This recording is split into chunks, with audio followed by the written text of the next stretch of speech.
अमाया भाग रही थी। पीछे से चीखें गूंज रही थीं, सांसें फूल रही थीं, पर वो रुक नहीं सकती थी। टूटे महल के खंडहर दिखे, दीवारों पर कांच लगे थे, उनमें अजीब आकृतियां दिख रही थीं। अमाया ने एक गहरी सांस ली। उसे आगे बढ़ना ही था। डर उसके पीछे दौड़ रहा था। परछाइयां लंबी होती जा रही थी। ठंडी हवा उसके चेहरे पर चुभ रही थी। जमीन पर कांच के टुकड़े बिखरे थे। हर कदम पर खतरा था। अचानक उसके पैर के नीचे की जमीन धंस गई। वो एक गड्ढे में गिर पड़ी। ऊपर से रोशनी धुंधली होती गई। अमाया ने मदद के लिए आवाज लगाई, पर कोई जवाब नहीं आया। जब अमाया को होश आया तो उसे एहसास हुआ कि वो एक पिंजरे में बंद है। पिंजरा ठंडी, नुकीली कांच की छड़ों से बना था। चारों तरफ ऊंचे ऊंचे पेड़ थे। उनकी शाखाओं पर कांच के पत्ते लगे थे जो धूप में चमक रहे थे। ये कोई आम जंगल नहीं था, ये कांच का जंगल था। हवा में एक अजीब सी गंध थी, मीठी और घातक। अमाया ने अपने आप को छुआ।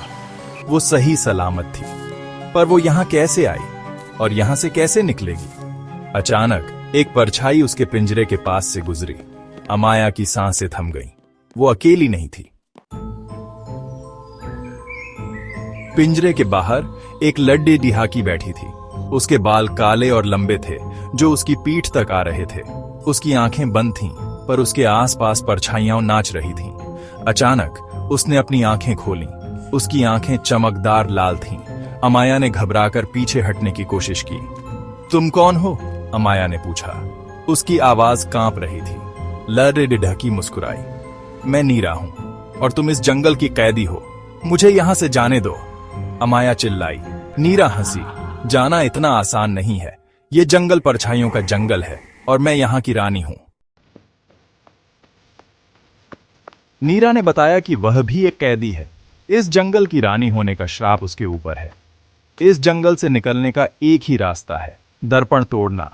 लेकिन दर्पण तक पहुंचने के लिए अमाया को जंगल के सबसे अंधेरे हिस्से से गुजरना होगा। क्या तुम मेरी मदद करोगी? नीरा ने पूछा। उसकी आवाज में एक अजीब सी याचना थी।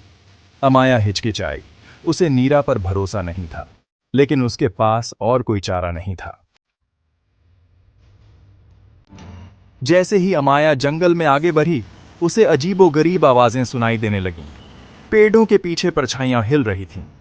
डर उसके चारों ओर मंडरा रहा था। तभी एक परछाई ने अमाया का हाथ पकड़ लिया। यह सायरा थी, नीरा की जुड़वा बहन। सायरा ने बताया कि वह असली रानी है और नीरा ने उसे धोखा देकर कैद कर लिया था। उसने अमाया को एक प्रस्ताव दिया, उसे रानी बनाना। बदले में अमाया को दर्पण तोड़ने की जरूरत नहीं होगी। अमाया दुविधा में फंस गई। एक तरफ नीरा थी जिसने उससे मदद मांगी थी। दूसरी तरफ सायरा थी जिसने उसे शक्ति और आजादी का प्रलोभन दिया था। अमाया को समझ नहीं आ रहा था कि किस पर भरोसा करे। तभी उसे एहसास हुआ कि डर ही उसका असली दुश्मन है। डर उसे कमजोर बना रहा था। उसने अपनी आंखें बंद कीं और अपने डर का सामना किया। जैसे ही डर गायब हुआ, उसके सामने कांच का एक विशाल दर्पण प्रकट हुआ। दर्पण में अमाया ने अपना प्रतिबिंब देखा, लेकिन यह उसका सामान्य प्रतिबिंब नहीं था। यह उसे एक रानी के रूप में दिखा रहा था, एक शक्तिशाली मुकुट पहने हुए। अमाया ने महसूस किया कि वह रानी बनना चाहती है, लेकिन अपनी शर्तों पर, किसी के बहकावे में आकर नहीं। उसने दर्पण पर हमला किया। दर्पण चकनाचूर हो गया। जंगल गायब हो गया। अमाया को एहसास हुआ कि वह अपने गांव वापस आ गई है। वह आजाद थी।